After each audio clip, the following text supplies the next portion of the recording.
Hello everyone, in this video, I'm going to show you on how you can withdraw Ethereum Meta from Coinbase Wallet step by step. So here is our step number 1. You have to open the Coinbase Wallet. It can be application or the extension. And then you just have to unlock the wallet with your password or PIN or biometrics. So from here, you just have to type in your password, and then once you're done, click on unlock. Step 2 is to make sure that you have ETH for gas fees.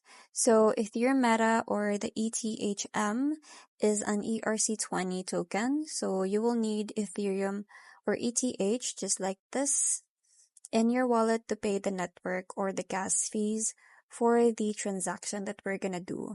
So if you don't have an ETH, you just have to tap on buy right here or receive ETH in your Coinbase wallet before proceeding to our transaction.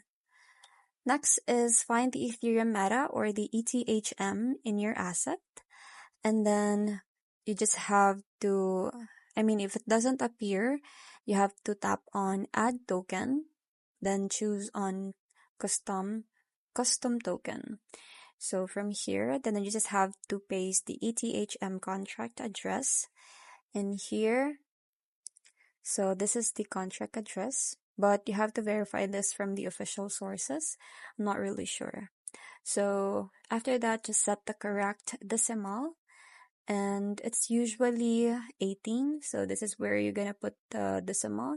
Then once you're done filling in all the information in here, you just have to click on add custom token.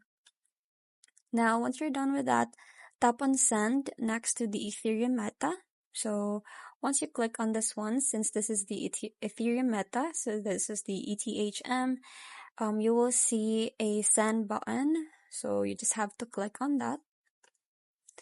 And then lastly is to enter the recipient wallet address. So you just have to, since this is on the send part, we're just gonna put the recipient. So paste the ERC20 compatible address where you want to send ETHM, like for example another wallet like MetaMask or Trust Wallet. Then you just have to double check the address if it's correct, and if it also supports ETHM or the Ethereum Meta. Then you just have to choose how much Ethereum Meta to send. So you have to specify the amount that you want to send and review the gas fee. Then this is paid in ETH. Then you just have to tap on next and confirm to complete the transaction. So here, tap on this one. And that's basically it. I hope you find this video helpful. Thank you for watching, and I'll see you in my next one. Bye!